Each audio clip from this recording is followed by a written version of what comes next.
여러분, 탈무드의 이야기 중에 우유통에 빠진 3마리 개구리 이야기 아시죠? 어느 날 연못암에 살던 3마리 개구리들이 이제 길을 이탈해서 사람들이 사는 마을에 가게 됩니다. 어딘가에 고소한 냄새가 나자 이 3마리 개구리는 냄새가 나는 곳을 따라가다가 우유통을 발견하고 우유를 마시려고 하다가 우유통에 빠지게 됩니다. 냄새의 유혹을 이기지 못했던 거죠. 3마리 개구리들은 허겁지겁 놀라서 얼른 우유통에 빠져나가려고 이제 온갖 애를 쓰고 노력을 합니다. 하지만 이 긴 통, 미끄럽고 긴 우유통을 빠져나갈 수가 없었습니다. 첫 번째 개구리는 도저히 여기서 헤어나지 못하면 꼼짝없이 죽게 되는 것이 자신의 운명이라고 받아들이고 서서히 죽어갑니다. 두 번째 개구리는 첫 번째 개구리와는 달리 어떻게 해서든지 살아보려고 우유통에서 빠져나려고 이제 발버둥을 치지만 소용이 없었습니다. 결국 힘이 빠져서 죽었습니다. 마지막 3번째 개구리는 자신의 죽은 동료들을 보면서 도저히 나는 이렇게 죽을 수 없다고 생각하고 가장 자신이 잘하는 것이 무엇인지 생각해 보니까 수영하는 것이었습니다. 그래서 조용히 다리를 움직이면서 헤엄을 쳤습니다. 그런데 여러분, 이상한 일이 벌어졌습니다. 얼마 동안을 헤엄을 쳤는지 모르지만 뭔가 딱딱한 것이 자신의 발끝에 닿는 것이었습니다. 3번째 개구리가 헤엄치는 동안에 어느새 우유가 버터로 변했다는 것이죠. 마침내 이 딱딱한 버터를 바탕으로 자신의 다리에 힘을 줘가지고 결국 우유통에서 빠져나왔다는 이야기입니다. 우유통에 빠져있는 개구리들처럼 여러분들은 요즘 신앙생활을 어떻게 하시고 계십니까? 개구리들에게 가장 안전한 연못을 이탈했을 때 목숨까지도 잃을 만한 위험한 상황에 처해 있듯이 현재 여러분은 안전지대에서 안녕하십니까? 아니면 여러분의 잘못된 선택으로 지금 우유통에 빠져 있는 것 같은 삶을 지내고 계십니까? 가장 안전하다고 느낄 때 가장 위험하다는 말이 있습니다. 사건, 사고가 가장 많이 일어날 때가 안전하고 방심할 때입니다. 위험하다고 하면 모두가 긴장하고 조심하기 때문에 사건, 사고 발생률들이 거의 없죠. 우리들 인생을 살다 보면 별 커다란 문제가 없이 비교적 순탄하고 편안하다고 느낄 때, 아무런 사모함이나 열정도 없이 단지 타성과 관성에 길들여져 있게 되고 안주하게 되죠. 신앙생활 하는 것에도 은혜의 감동도 점차 사라지고 주일에 교회 가는 것도 말씀과 기도를 하는 것이 그냥 일상적인 습관처럼 되어갑니다. 너무 편하니까 아무것도 안 하면서 그냥 그 자리에 머물고 싶어 합니다. 아니면 정반대로 아드레날린이나 돌파민 같은 호르몬 같은 것을 자극하기 위해서 어떤 매력적인 것을 찾으려고 합니다. 오늘 본문 말씀은 가나안 땅을 아직도 분배받지 못한 7지파에 대한 내용이죠. 맨 처음 1절에 보니까 이스라엘 자손 모두가 실로에 모여 그곳에 회막을 세웠다라는 말씀으로 이제 본문 내용이 시작합니다. 지금까지 이스라엘 백성들이 요단강을 건너고 나서 중심이 되었던 곳이 어디죠? 길갈이죠. 길갈. 다 잊어버렸습니까? 이제 숙제 주게요. 이제부터 여호수아를 마지막까지 끝마칠 이 7월 한 달 동안 제가 설교했던 유튜브 설교 다 여호수아 보시기를 부탁드립니다. 그렇지 않으면 제가 설교가 더 길어져요. 다 또 복습을 해야 되니까 오늘부터 집에 가셔서 여호수아서를 한번 쭉 훑어보시기 바랍니다. 그래서 조회수가 좀 올라가야 될 것 같아요. 그죠? 이스라엘 백성들이 지금까지 이제 요단강을 건너고 나서 이제 길갈이라는 곳에 이제 모이게 되죠. 이 길갈이라는 말이 굴러갔다라는 뜻이라는 거 기억하십니까? 이들이 길갈에서 이제 요단강을 건너고 나서 각 지파들이 돌들을 가지고 기념비를 세우죠. 그리고 그동안 광야에서 할례를 하지 못했던 것들을 이곳에서 할례를 베풀기 시작합니다. 그리고 항상 전쟁을 할 때 남쪽에 있다가 맨 처음에는 중부 쪽에서 그 다음에 남쪽에 있고 남쪽에서 북쪽으로 갈 때 매번 전쟁할 때마다 이 길갈에서 모여가지고 이곳에서 전략을 세우고 또한 전쟁을 전두지휘한 곳이 바로 길갈입니다. 그리고 길갈에서는 지금까지 유다 지파와 요셉 지파인 에브라임과 므낫세가 땅을 받는 곳입니다.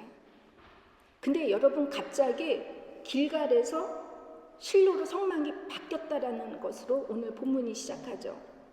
성막은 여러분도 알다시피 이스라엘 백성들이 시내산에서 하나님의 명령에 따라 이 받은 언약궤 있죠. 다 기억하십니까? 언약궤 안에 뭐가 들어갔죠? 아론의 지팡이와 만나가 들어가 있죠. 그죠? 그 언약궤, 분데스라데라고 하는데 이 언약궤를 보관하는 곳, 그래서 이곳에서 예배를 드리는 곳이 한마디로 이동식 성전을 말합니다. 왜 길갈에서 실로로 성막이 옮겼는지 그 이유에 대해서는 이미 하나님께서 신명기 12장에서 이렇게 말씀하십니다. 너희 하나님 여호와께서 한 곳을 택하셨다. 즉 하나님께서 자신이 한 곳을 택하셔서 성 안에 임재하시기를 위한 것이기 때문입니다. 하지만 여러분 사사시대 때 제사장들과 이스라엘 백성들이 죄로 인해서 언약궤가 블레셋에게 넘어가게 되죠. 이 언약궤를 언제 다시 찾아오죠? 다윗이 이 언약궤를 찾아오고 나서부터는 예배의 중심이 이제 실로에서 예루살렘으로 옮기게 됩니다.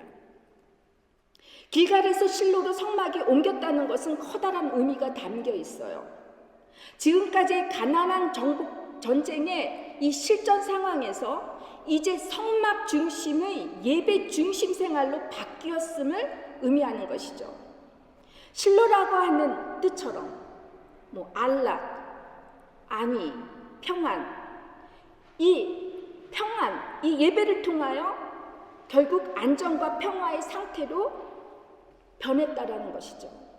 즉 떠돌이 나그네의 삶에서 정착의 삶으로 하나님께서 바꿔주셨다라는 거예요. 하지만 이런 변환점에서 바뀌지 않은 7지파가 있다는 것이죠.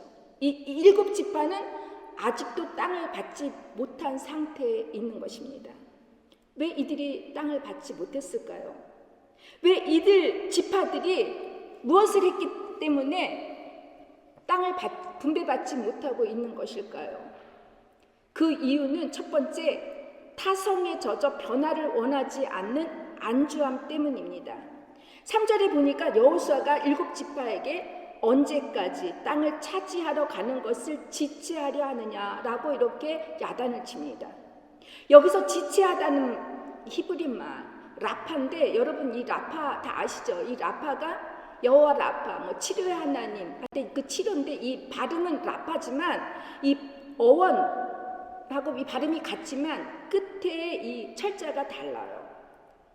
여기서 이 라파라는 뜻은 가만히 있고 잠잠하고 가라앉게 하다, 약하게 하다라는 의미가 담겨 있습니다. 7지파가 땅을 분배받기 위해 아무것도 하지 않고 가만히 잠잠히 있었던 이유는 아마도 지속된 전쟁으로 인하여 피로가 누적되었을 것으로 보입니다. 곳곳에서 완강히 버티고 있는 가나안 족속들과 대치하면서 계속해서 싸워야 하는 것이 두렵고 떨리고 또 피곤하고 지쳐서 위로할 수도 있었을 것입니다. 오랜 생활, 유목 생활을 해왔던 이스라엘 백성들은 농사 짓는 사람들이 아니에요. 유목인들이죠. 여러분 아시죠? 요셉이 자기 형제들을 다 이집트에 초대했을 때 바라오가 당신에게 물어볼 때 뭐라고 얘기를 하냐면 너희들이 뭐 하냐면 나는 목자라고 얘기하라고 그랬죠. 유목민들입니다. 이 40년 동안의 광야 생활을 하다가 이 농경 생활을 하는 것, 그러니까 정착하는 문화에 안착을 하다 보니까 굳이 두려운 전쟁을 계속하는 것보다 지금의 불편함 없는 생활에서 안주하고 싶었을 것이에요. 간단히 말하면 여기가 좋사오니 이대로 대충 만족하면서 살겠다는 것이죠.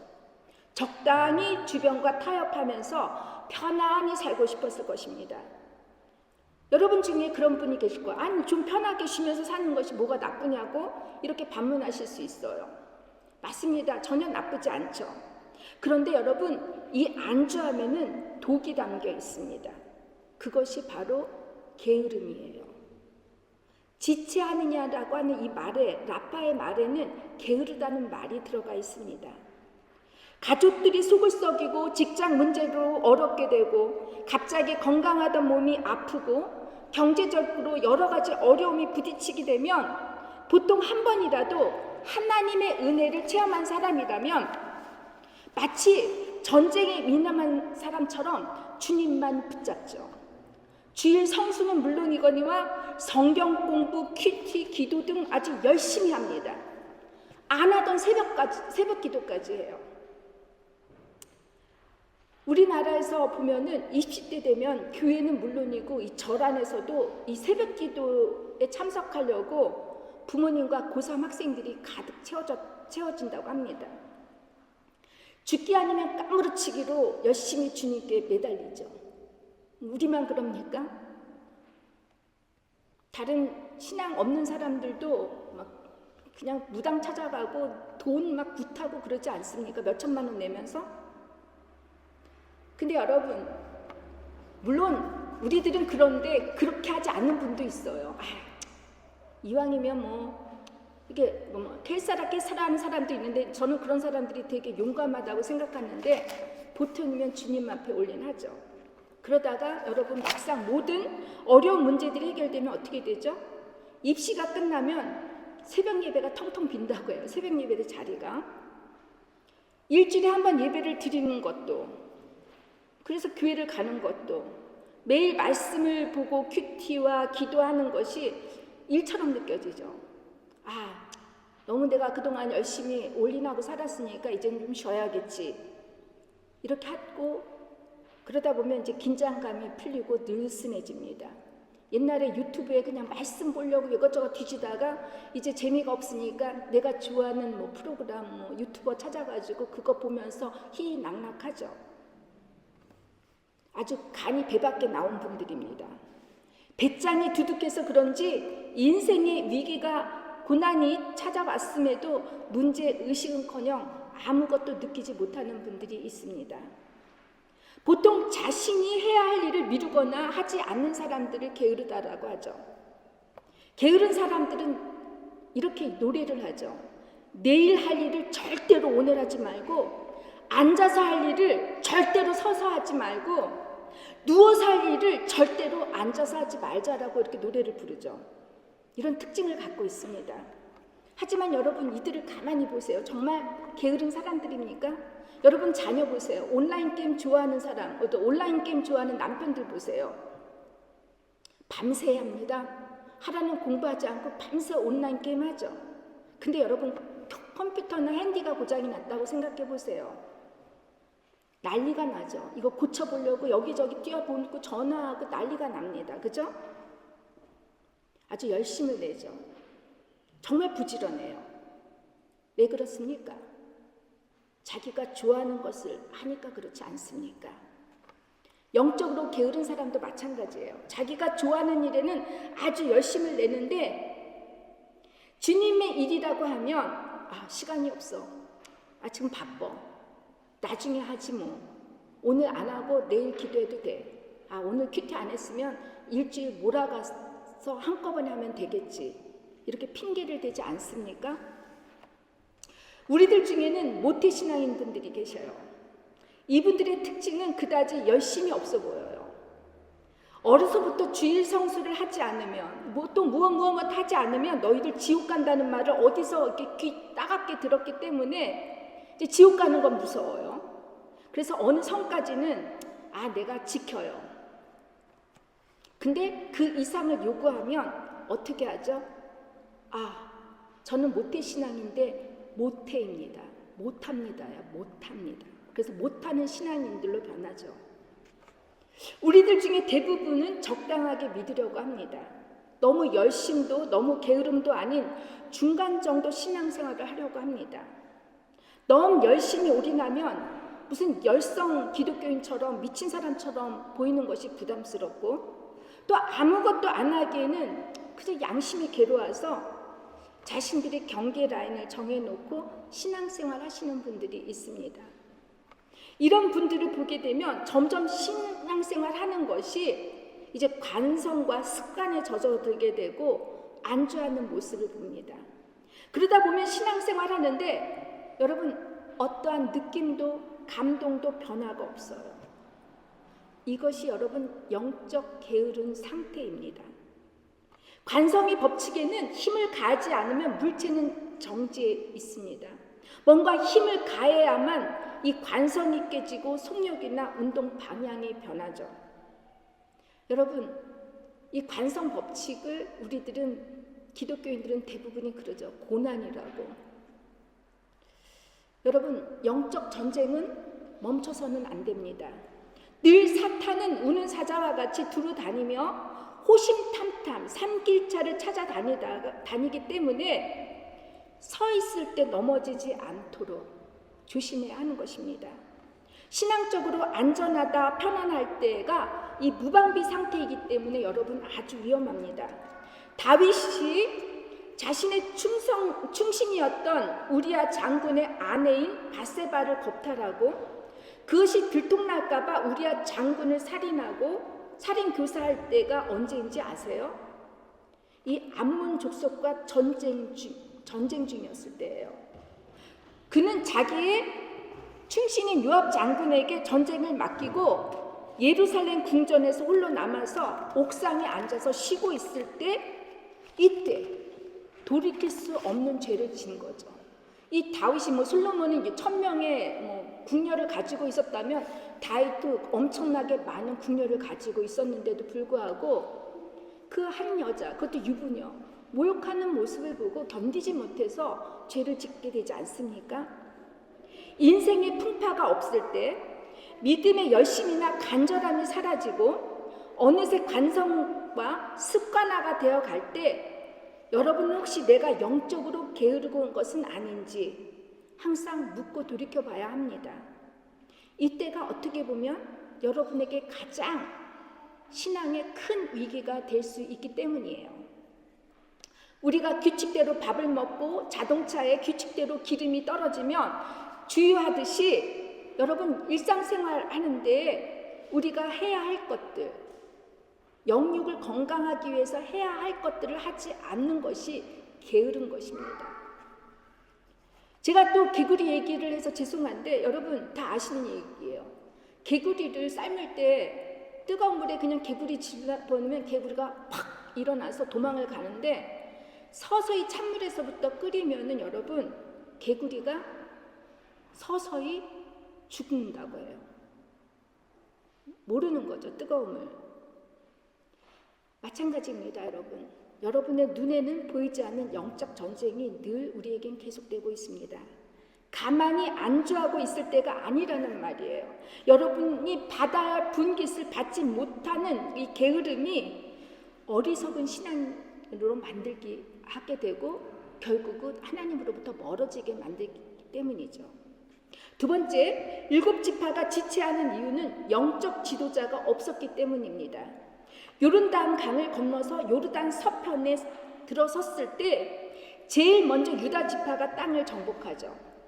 유다 지파에 누가 있었죠? 갈렙이라고 하는 인도자가 있었습니다. 그는 85세의 노령에도 불구하고 가장 힘이 세고 강한 아낙 족속들, 산족들이 살고 있는 이 산지 지역을 헤브론 땅을 갖겠다고 하죠.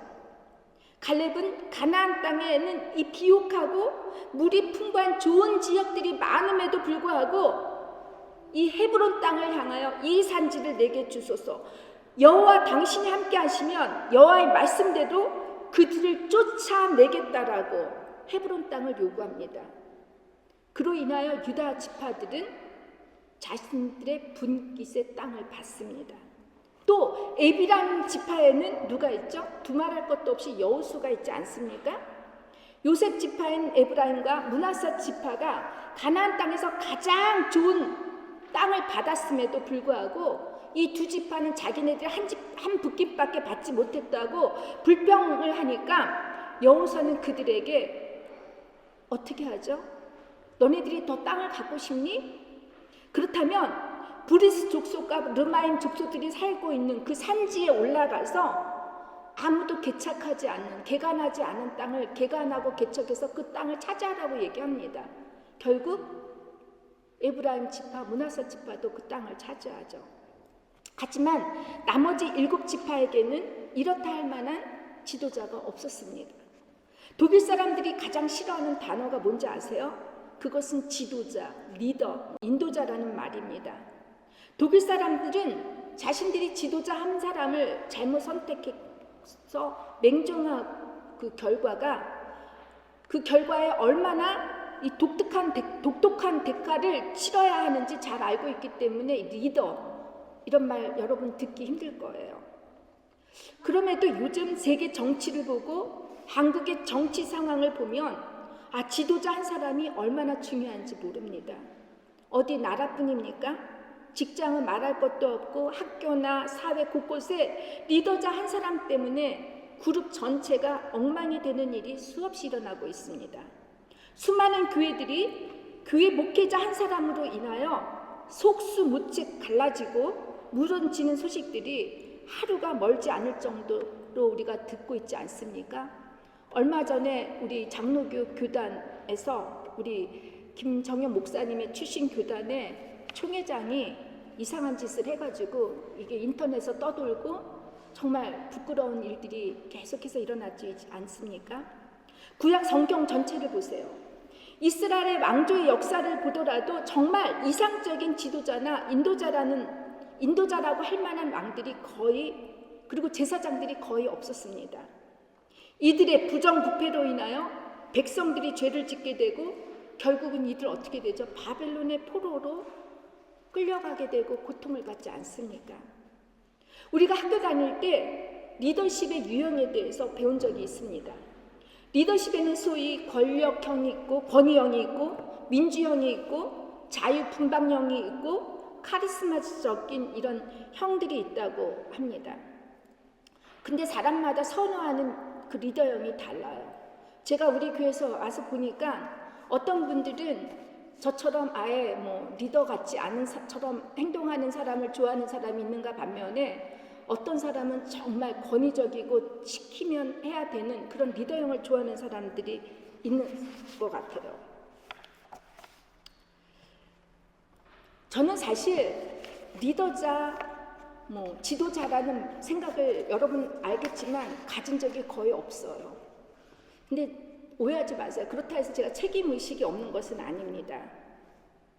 왜냐하면 교회의 공동체의 그 모든 그 리더자는 또 주관자는 주님이시기 때문에 굳이 리더자가 필요할까? 이렇게 생각을 했었습니다. 그러나 제가 여호수아를 묵상하면서 리더자가 참 중요하다는 생각이 들었어요. 하나님께서는 한 사회나 국가 그리고 심지어 교회 공동체와 가정에서도 리더자를 통하여 당신이 계획하시고 설계하신 일을 이루어 가시려고 한다라는 거예요. 코프라르죠, 머리는 생각하고 모든 것을 명령을 하는 거 아닙니까? 모세도 그렇고 여호수아를 보면 진정한 영적 지도자는 위에 있는 사람이 아닙니다. 앞에 있는 사람이겠구나 싶었습니다. 누군가 위에 서서 군림하는 게 아니라 사람들을 미래로 이끄는 사람들이 교회 공동체 안에 필요하다는 것이죠. 7지파에게는 그들을 앞에서 이끌어줄 영적 지도자가 없었기 때문에 이들이 가야 할 방향을 잃어버렸고 영적으로 잠을 자게 되고 또 영적으로 게을러져서 그들이 받아야 할 분깃을 받지 못하는 그런 일들을 저지르고 있던 것이죠. 이제 여호수아 7지파에게 여호수아가 어떻게 처방을 내리는지 우리 함께 18장 4절을 읽어보실까요? 시작. 너희는 각 지파에 3사람씩 선정하라. 내가 그들을 보내리니 그들은 일어나서 그 땅에 두루다니며 그들의 기업에 따라 그 땅을 들여가지고 내게로 돌아올 것이다. 여호수아는 7지파에게 맨 먼저 3인을 선정하라고 해요. 각 지파마다 3명의 리더자를 선택하라는 것이죠. 왜 3인을 선정해야 하는지 그에 대한 설명이 없습니다. 보통 성경에서 숫자 3은 완전수이죠. 시간과 공간이 만들어지기 위해서도 기본적인 숫자가 3이 필요하죠. 넓이, 깊이, 높이, 그죠?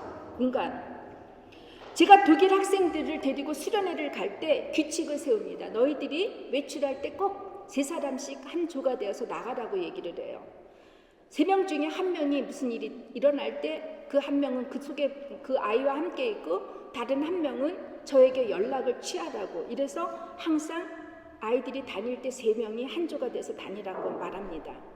각 지파마다 3인을 뽑은 것은 가나안 땅 전체를 다녀야 하는 것이 이 장거리 여행이었기 때문에 도처의 그 가나안 족속들로부터 받아야 할 위험들이 도사리고 있었을 것입니다.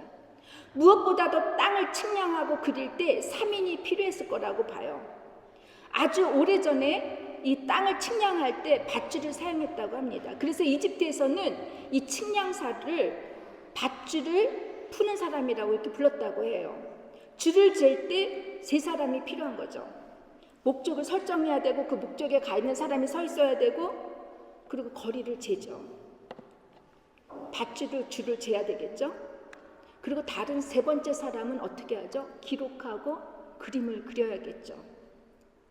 우리가 무엇인가를 의논하고 결정할 때 한 사람만의 관점에서 보는 것이 아니라 다른 사람의 관점에서 보는 것이 매우 중요합니다. 또 뭔가 일을 진행할 때 한 사람은 생각을 하고 2번째 사람은 말을 하고 3번째 사람은 행동을 하게 되죠. 삼위일체의 하나님께서 하나로 일하시는 것처럼 여러분의 가정도 공동체도 하나가 되는 이 원리로 일할 때 바람직한 그림을 그릴 수 있다고 믿습니다. 믿습니까? 아무리 내 의견이 옳다고 주장해도 이 2사람의 동기가 없이는 위험하죠. 설령 2사람의 동의가 맞지 않고 결론적으로 실패와 실수가 따를지라도 하나로 연합하는 것이 이 결과의 성공보다 중요하다는 것입니다. 믿습니까? 안 믿어요? 가정뿐 아니라 교회 공동체 안에서 그리고 직장 안에서도 나를 동의해주고 인정해주는 사람들이 있을 때 비로소 행함으로 옮기는 여러분과 제가 되기를 주님의 이름으로 축원합니다. 둘째, 여호수아는 이들에게 그 땅을 두루 다니며 그들이 받을 기업을 따라 그림을 그려 가지고 오라고 합니다. 이 두루 다니다라는 이 할라크라는 말에는 빨리, 고요히, 확실히라는 말이 이렇게 내포되어 있는데요. 가나안 원주민들이 눈치채지 못하도록 정탐을 하라는 것이죠. 여기저기 땅을 다니면서 어디가 좋은 땅인지, 어디가 좋은 산지인지, 어디가 물이 있는지 자세히 알아보고 오라는 것입니다.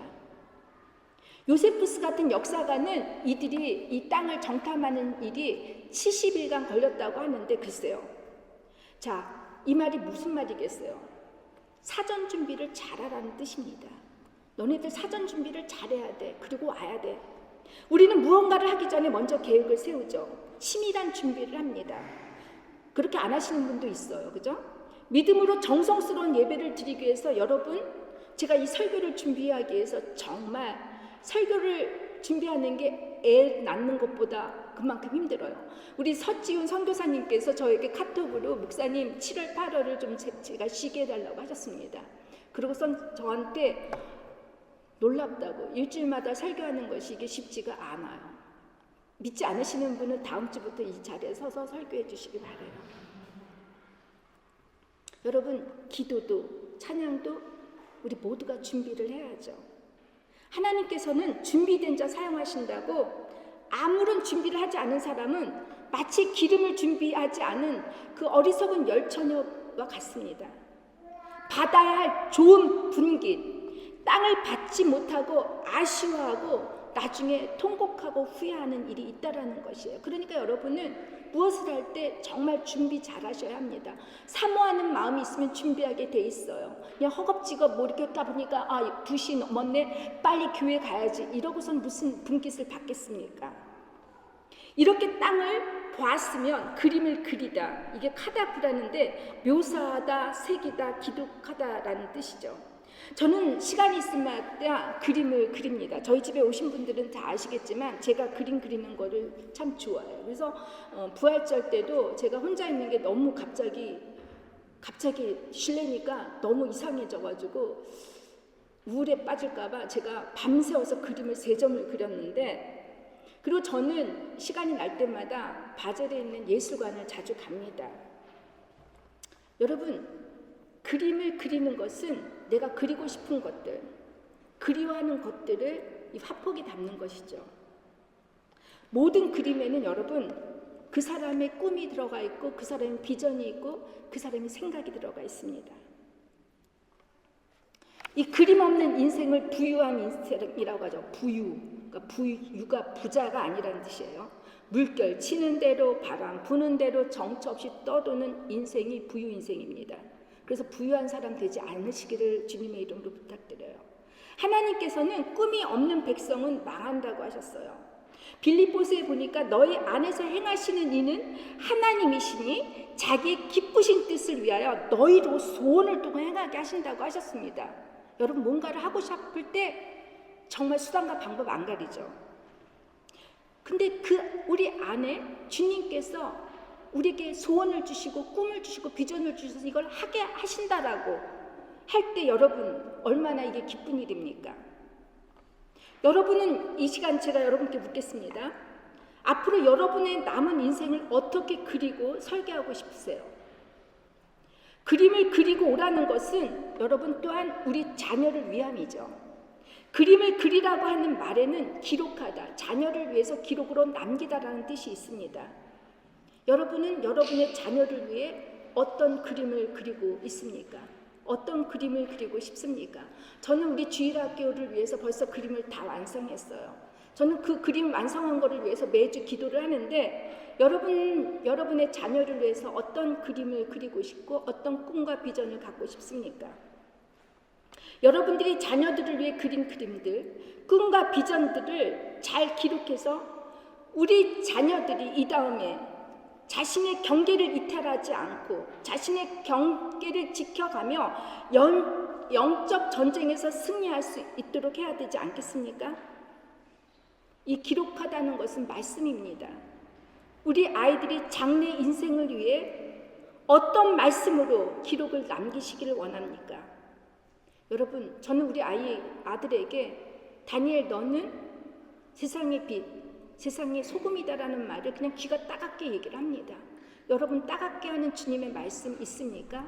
이 말씀 여러분 생각해 보세요. 그리고 그 말씀을 아이들이 귀가 따갑게 정말 꿈에서도 나타나서 그 말이 들릴 정도로 여러분 아이들에게 기록을 남기셔야 합니다. 하시겠습니까? 안 하시겠다고요? 웃죠? 하셔야죠, 그렇죠?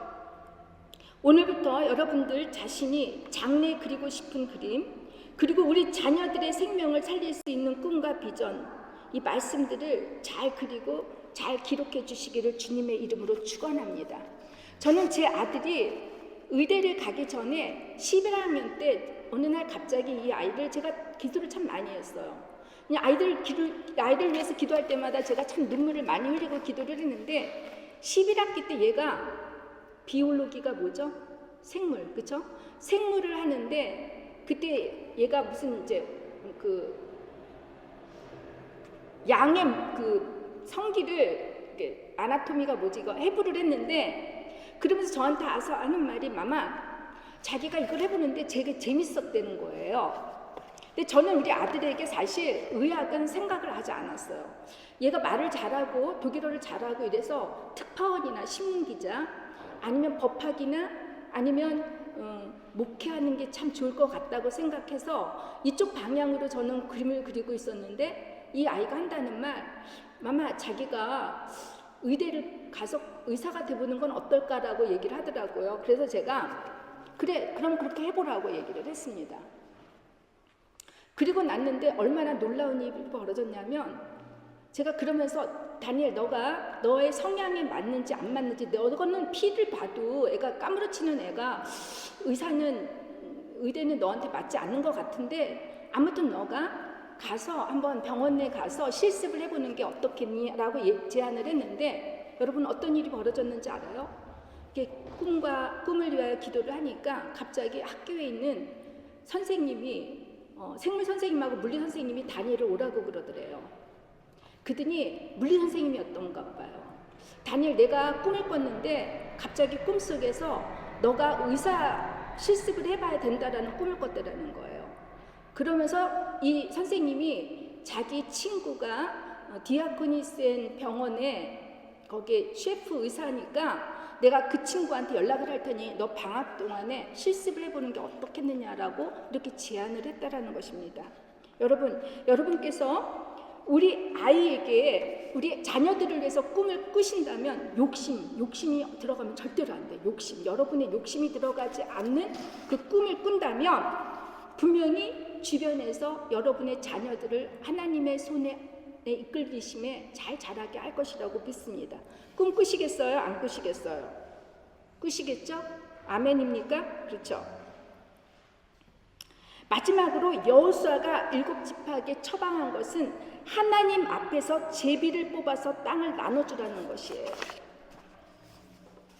각 지파가 3명씩 이 짝이 되었으니까 모두 몇 명이죠? 21명의 사람들이죠. 이들이 그린 그림이 7개의 그림들을 가져와서 이제 하나님 앞에서 다 그림을 모아놓고 제비를 뽑으라고 했던 것이에요. 이 제비 뽑기 방식이 땅을 가장 공평하게 분배하는 하나님의 방식인 것이죠. 하나님 앞이라 함은 바로 실로의 성막 앞에서 하나님 뜻대로 하나님의 약속하신 대로 땅을 나누겠다라는 다짐입니다. 여기서 어떤 분은 이렇게 반문하실 분이 계실 거예요. 아니, 내가 열심히 여기저기 돌아다니면서 가장 좋은 것을 멋지게 그리고 내 그림대로 이 땅을 기업으로 받으면 되는데 근데 그게 공평한 건데 왜 굳이 제비를 뽑아서 다른 사람이 그린 그림을 내가 뽑히면 어떻게 돼? 하나님은 정말 공평하지 않는 것 같다라고 반문하시는 분도 계실 거예요. 하나님의 방식이 절대로 불공평하거나 정의롭지 못하지 않습니다. 내가 그린 꿈과 비전이 여러분 나만을 위해서 사는 것이 아니라는 것이에요. 나도 살고 다른 사람도 살리는 것이 하나님이 주시는 꿈이고 이 꿈을 제비 뽑아야 된다라는 것이죠. 우리 교회 공동체 성도님들을 보면은 뭔가 비슷한 것 같아요. 근데 정말 서로가 정말 달라요. 신앙생활도 정말 다 다르게 하십니다. 목장 모임에서나 중보기도 모임에서 나눔을 가질 때 여전히 같은 어려움이나 문제들을 가지고 씨름하는 분들이 있는가 반면에 어떤 분들은 정말 말씀대로 살려고 애쓰고 노력하고 말씀을 읽고 적용하려고 정말 고분부터하는 분이 계십니다. 이런 분들 다 나눠서 함께 우리는 나눕니다. 너의 기도 제목이 정말 변함이 없는 너의 기도 제목이라 할지라도 그 기도의 제목이 내 기도 제목이 되는 것이고 내 기도 제목이 너의 기도 제목이 될 수 있기 때문에 이 모든 것이 한 모임에서 이루어지고 한 공동체에서 이루어질 때 서로가 서로를 위해서 기도하는 것, 중보하는 것이 이것이 믿음의 제비뽑기입니다. 이해하셨어요? 그렇죠? 저 사람은 계속 문제가 많으니까 나는 이 문제에 더 이상 기도 안 하겠어 하면 제비뽑기 안 하는 거죠.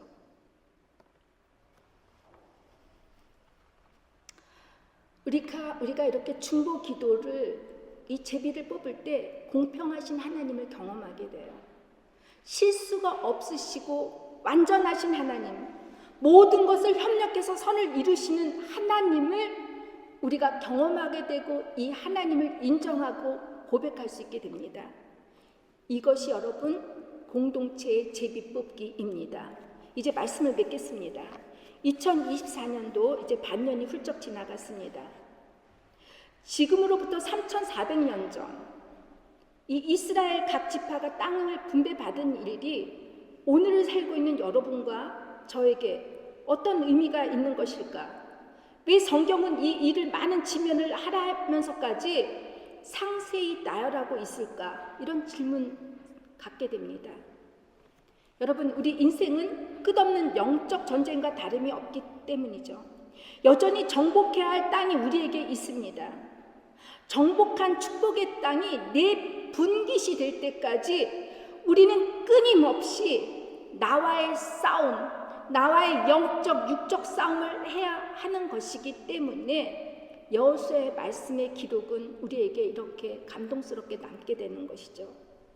이 영적 싸움을 통해서 내가 변하게 되고 내 주변을 살려야 되고 이 변화된 내가 우리 공동체, 이 사회, 내가 속한 직장 모든 일들을 살리게 하는 것이죠.